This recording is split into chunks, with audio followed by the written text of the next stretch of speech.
So we are live again.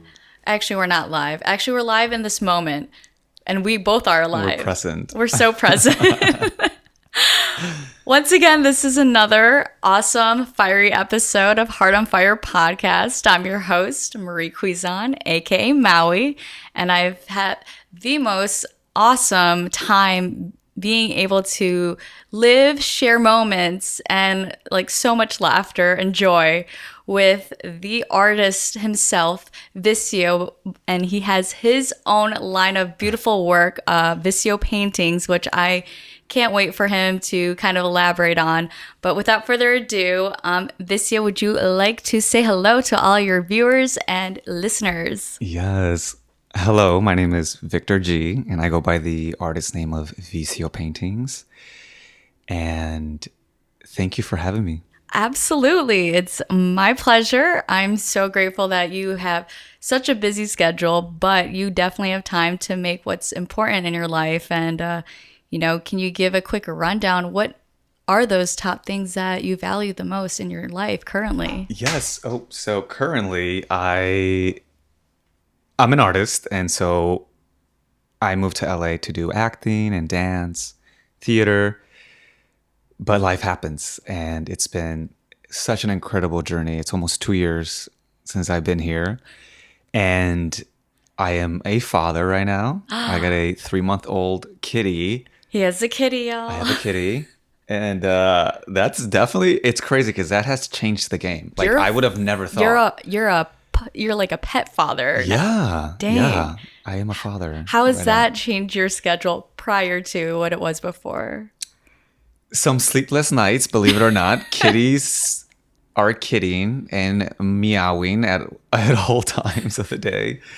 And yeah, I mean, we're still just kind of figuring it out. I've never had a kitty. I've always had a dog. And it's like a whole different ballpark. Okay. Mm-hmm. Wait, so you had a dog before and your dog was... She was a German Shepherd. She was my queen, but, R.I.P.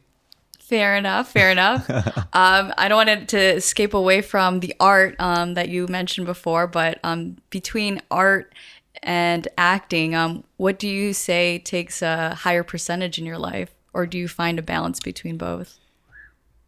I think besides the art, or like between art and painting, like Yes. painting and acting. Yeah, painting and acting. I think right now painting has has all of my attention. Mm-hmm. I've taken a step back from acting because I came to LA with a vision and with an idea of what I thought LA was and what Hollywood painted and the media like created in our heads of what Hollywood was. But coming here and seeing that it is a very toxic environment, a very vicious world, and I think there's still a lot of things that are wrong with that industry. Especially, I feel like it's still catering to white America. Mm-hmm. And I still think that these little token roles that they give us, these kind of like, okay, we'll let you be the lead type of thing. It's out of like them trying to be catching up with the times and being, inclusive. Mm-hmm. But in reality, we know who's running the show, And so what I am excited about is that there is a new wave of creatives. And we're making things happen, And I'm excited because I have been collaborating and creating work with some of the people that I know that are about to blow up. So it's exciting. I love that. I love how you're able to, not let, your current environment shape you into what they want, but you're still allowing yourself to have your own identity. What is it about your identity that you feel is like your strong suit, your force to be reckoned with? Yes. So I think growing up as a queer creative, I think it wasn't easy because already being creative and showing it was kind of like it was one of those things that you kind of kept to yourself. Mm-hmm. Especially me, I grew up on the west side of Chicago. So a lot of gangbangers, a lot of you had to show, a different energy, and if you weren't one of the bad kids, then you were getting screwed over by the bad kids, Oh, no. And so I had to learn how to adapt. So I was hanging out with gangbangers, and like I was a little tough, a little tough boy. But I mean, I learned a lot from that. And so I think, that kind of made me stronger in creating my identity and what I wanted to focus my art on. And that's what's helped me evolve into the artist that I am today and what I want to convey with my work. Absolutely. And I've seen your art pieces in your humble abode, if you will. And is there anything that you would like to share about some of your upcoming artwork that you are hoping to showcase in a future gallery, perhaps? Yes. So I am creating a collection right now, and it's going to be called Stolen Land. And it's just about how, as Americans, as North Americans, as Canadians, whether you have indigenous blood in you or not, we're all in a way thriving on stolen land. And I think a lot of people like to forget the history of this country. And so one of the pieces I'm creating, it's an indigenous woman making tortillas in her land. But then in the background, it's like downtown LA and, a street sign that says Santa Monica. So it's kind of like her land has been stolen, has been ripped apart, and she's just trying to make a living. So that's one of the pieces. Another piece is Afro-Latinos. That's a big part of our culture, but it's very kind of hidden. In Mexico, 2.5 million Mexicans identify as Afro-Latino, especially in the southern states. Wow. And that's a huge number, Absolutely. And when people think Afro-Latino, they think Puerto Ricans and Cubans and Dominicans and maybe Colombians. But, they're everywhere. And it's what our culture is as a Latino, especially as a Mexican. It's all woven in together, Absolutely. And so I think this collection is about the hidden voices. I also paint trans people and I think those are also hidden voices, True. So that I'm incorporating that into the collection too. That is so big for you to be able to be a voice for other voices, like you said, that aren't heard. And I definitely applaud you for being able to showcase that through your artwork. If anything, we're probably going to give a link eventually to where we can eventually see your paintings, or where that will be in the future.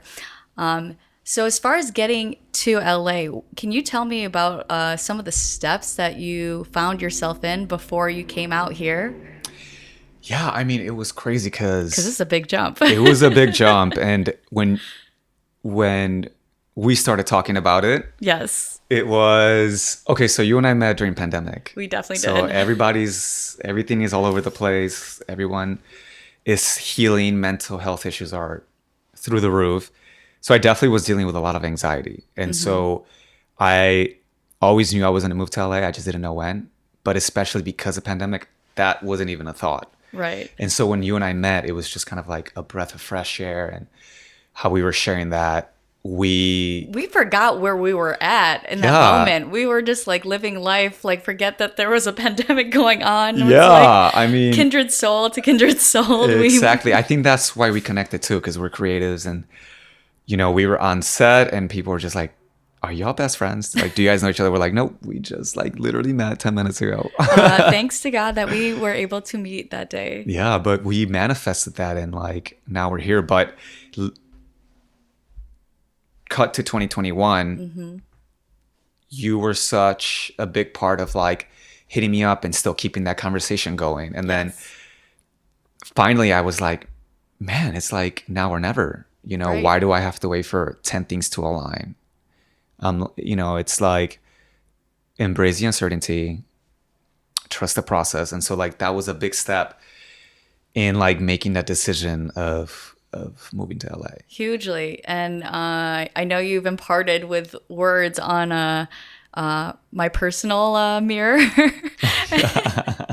And I was like, the first two are like trust God and like trust the process, you know. And what I love about you being able to share that with me through a mirror is very pivotal because, you know, going on a faith walk and a faith journey, sometimes we don't even know where we're gonna be, and it's very telling about your journey to have faith in God to even get you to places, to even get you to Cali. Can you talk a little bit more about your faith with the Lord? Yes. So I was raised Catholic, and obviously, like, you know, there is a lot of like, there's a lot of drama, right? When it comes Trust. to being queer and the Catholic Church. But I think early on, I was going to catechism classes, and it was like, yes, gays go to hell, whatever. And there was an instant fear because I think I was like 8. Yeah, I think I was like 8. And I was like, oh my God, like, what? I'm like, so I asked my mom, and I was like, hey, is it true homosexuals go to hell? And she was just like, I love her because she was very, instead of going like, oh yeah, like she was like, that is what the Bible says, but God, we're all his children, and, he died for our sins. And if that is a sin, then those people will be forgiven, And so I think in that moment, I was like, okay, whoa, hold on. Like, it made me realize that the love that my mom and my dad have for their religion, it's not even more about the judgment and the sins and all that stuff. It's about their love and their hope and their faith in God and what can I do for others. And so I think that stayed with me through my journey. So I was like, you know what? Like, that's such a beautiful way to live by. So that's what stuck with me. Because a lot of queer people are not religious, and that makes 100% sense, right? I mean, you're being told at 5 years old you're going to hell. Like, that's a tough. I get it, thought. So power to you if you're going through your journey. If that's who you are, if you're an atheist, or you have every right to stand wherever, because the system was built against us. We've been going against the current, So, but it's beautiful to see people like me who were able to kind of pull away and look at it from a different perspective. And I'm so glad I was able to do that at such a young age.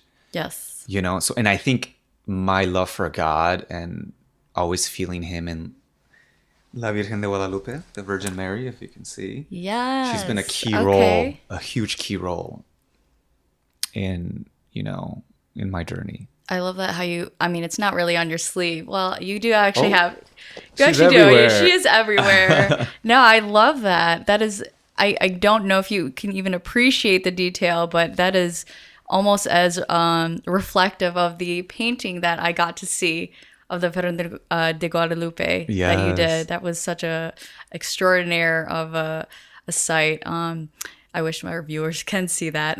We'll make that happen. We'll post it later. We'll post it later.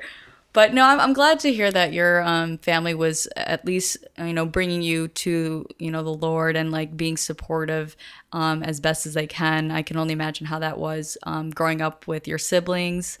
Remind me, you do have 2 sisters. They're amazing people. What was it like growing up with them?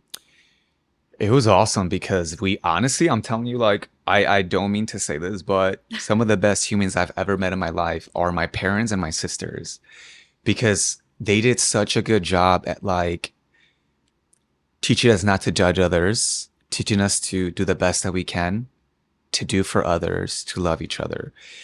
And we're so empathetic because of that. Like, we have such a fire and passion in our souls, And so growing up with them, it was just the best. We were just like best friends, all 3 of us. Did you find yourself immersed in your culture, being from where you're from, versus like American culture? Did you find you swayed one way or the other growing up? It was tough because for all Latinos and for immigrants, it's tough. But when you're Mexican, we're literally below the border.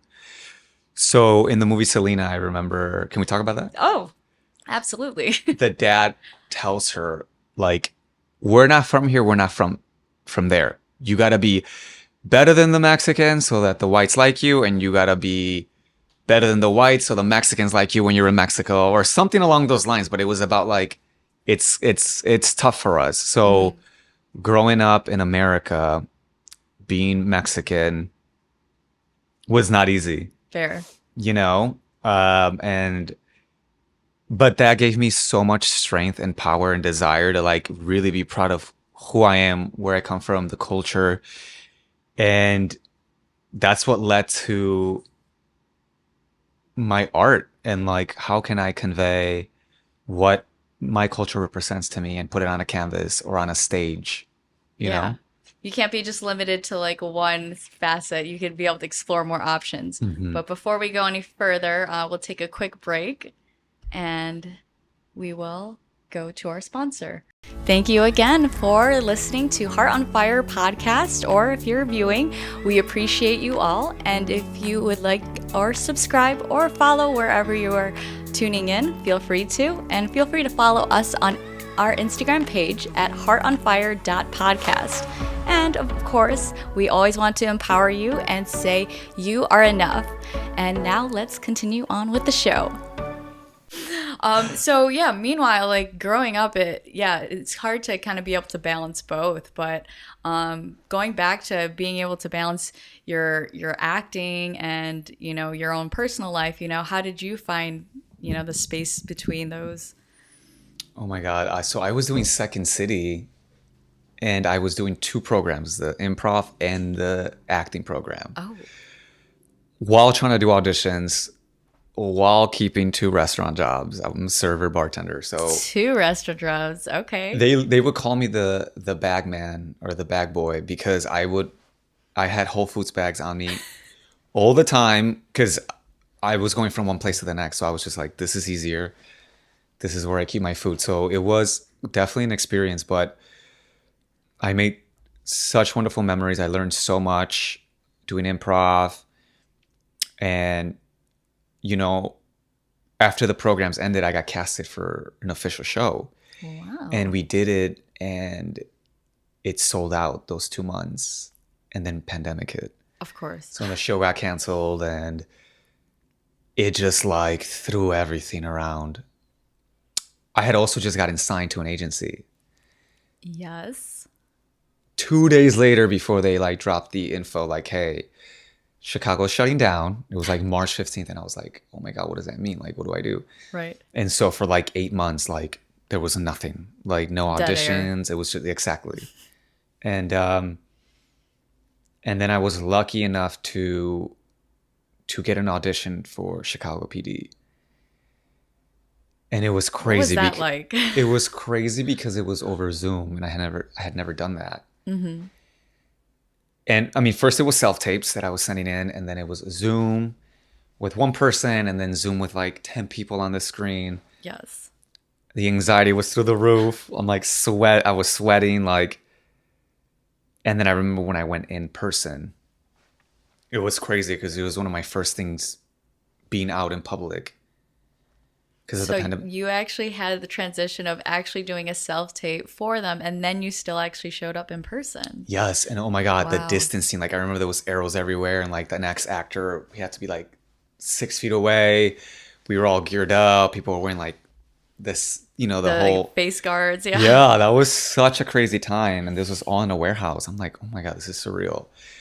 And I remember the day that we filmed, I had to show up at 3:30 a.m. Normally, I probably would have shown up at set like 6, but because I had to test for COVID, and if I had to test and then test again, and if I failed that, they had a backup, and if he failed, they had a backup for him. They had 5 backups. Wow. Just for your role. Yeah, and so I was sweating because I was like, oh my God, what if like what if I got sick? Like, oh my God, like, am I gonna get this? Am I not? Like, you know. So that was crazy. No pressure. No pressure. So when my acting career started with pandemic, so that's been such a journey already, you know? Absolutely. But then there was pros and cons. There was, the pros were that you were getting more auditions because now it was over Zoom and self-tapes. The cons is that the competition went up because before they were seeing like 40 people in one day in person, and now they were just clicking through like 400 videos. And if they didn't like the way you, like if you were like, hi, and they were like, oh, next, you know? They just write you Before off. they had to see you do your thing because you showed up and like, thank you, we'll stay in contact. And then they'd be like, all right, he's a no, or she's a yes, or whatever. Yes. And so it's definitely, the competition has gotten more stiff. And then the writer's strike happens now that I'm in LA. So it's been a journey. Fast forward, yeah. No, it's been such a whirlwind, but you've managed to still, have such a zest for, the arts. What is it that you're hoping for, with your acting career, be as it may, where it's at right now? I want to have a platform so that I could, bring light to a lot of the things that we don't talk about, a lot of things that are taboo, even in my culture. And, it's hard to create queer art sometimes because some people are not ready for it.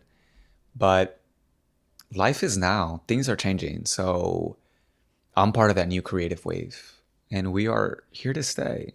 Absolutely. You definitely are a voice, and I am so grateful that you're sharing that. And it doesn't even stop with acting, even your artwork too as well. And so I'm so grateful that you have like actually two mediums where you can be able to, be that sounding board. If you were to go back in time and say, to your younger self or anybody who's aspiring to kind of be in a position where you're at, what would you actually say down to the pipeline? I would straight up just be like, I mean, I know it sounds so cliche, but it's like, keep going. It gets better. I love that. Like, Yes. that's honestly like, it's sad because there's so many queer people around the world that don't have the privilege that we do in the West, And even in the West, I mean, they just killed a trans woman here in LA. They killed a gay person in Chicago. I mean, right now with what's going on in the Middle East, most of us queer people, most of us brown people support Palestine. And it doesn't mean we're anti-Semitic. I love my Jewish friends. But the beautiful thing is that my Jewish friends that get it, they understand that, their religion and the government are not one thing, And so I think seeing like all of us come together, especially here in the West. And again, we have this privilege, but Yes. a lot of people that are on the other side love to say like, oh, well, why are you queer supporting Palestine? Do you know what they do to you out there? They throw you over the roofs, they kill you. And it's like, no, baby, that's not the case. I have Palestinian friends that are queer. Yeah. One of them is actually doing such incredible things right now. He's a huge activist, and his name is Samar, and I'm so proud of him. He's the one that took the big Palestinian flag in DC that like went viral. He drove from Chicago to DC, and that was such a beautiful thing to see. And he lives in his full truth. I mean, if you go on his Instagram, you'll see what I'm talking about. And what I say to those people, I'm like, baby, we're not safe anywhere. We're getting killed here in the US. Yeah. What's your point? What are you trying to say, And I am Catholic, but I do admire the Islam, because growing up in Chicago, I had a lot of Muslim friends. And just seeing the love that they have for each other and for their religion and the respect, I just think that's something that's admirable, And never did I ever hear any of my Muslim friends mouth talk queer people, people of color, other religions. Yeah. Like other religions do. You know what I mean? So I was always like, interesting, Mental note. Exactly. And I think Judaism, Islam, Christianity, we're all cousins, we're all family, we're all friends, we can all coexist. Because at the end of the day, all we want is to love our family and our friends, Obviously, there's evil people that take that for their own benefit and twist the stories Take it to pin us against each other, And that's what they've been doing for thousands of years. Because once we are all on the same page, that's when they lose. That's when they lose control. And so I think the game has changed. We're not even freeing the Palestinians. They're freeing us, because what's happening in the Middle East is really changing the game.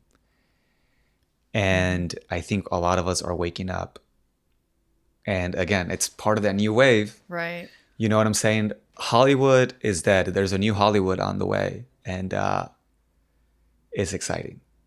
I receive that. I hear you on that. And that's some powerful, notes to take away from it all. And I'm so grateful that you've been such a light, not only to me, but for everyone who is listening and gets to listen and gets to view this. And I want other people to be able to kind of follow your story, or, what you are willing to share with others in this platform. Can you share your Instagram or... Yes, my Instagram is Vicio Vato, V as in Victor, I, C as in cat, I as in ice cream, O as in Omar, and Vato, V as in Victor, A as in apple, T as in Thomas, and O as in Omar. Amazing. We'll definitely have that in the bio, so you guys can follow Vicio paintings. On top of that, if you are loving this, and this is especially your first time to Heart on Fire podcast, feel free to like and subscribe, and give a thumbs up or any kind of rating, whatever platform you are tuning in on. And feel free to see us on Instagram at heartonfire.podcast. And we will love to have you back, Vic, Vicio. And it's been such a pleasure. And I just want to give a quick shout out to the producer, the person that had been so gracious to be here today, Omar. Feel free to give a hi, or you don't even have to actually come on camera, but I just want to give a shout out to him, because he's definitely been instrumental in this episode. So thank you, Omar. And thank you all for listening. And any sound off? Should we have a sound off?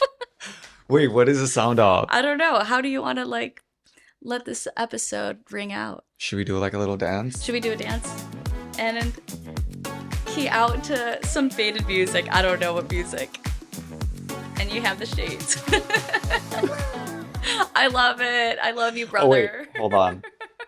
Yes. Can we admire this moment? We can totally admire this. This little moment. Let's Virgin go. Mary. Virgen de Guadalupe. Yes. Virgen de Guadalupe. I know, it was like a tongue twister before I sound out. I was like, yeah, here. I was like, Heart on Fire podcast. All right. I just figured I'd just throw that in there. All right. Thank you, guys. We love you so much. Bye. There it is.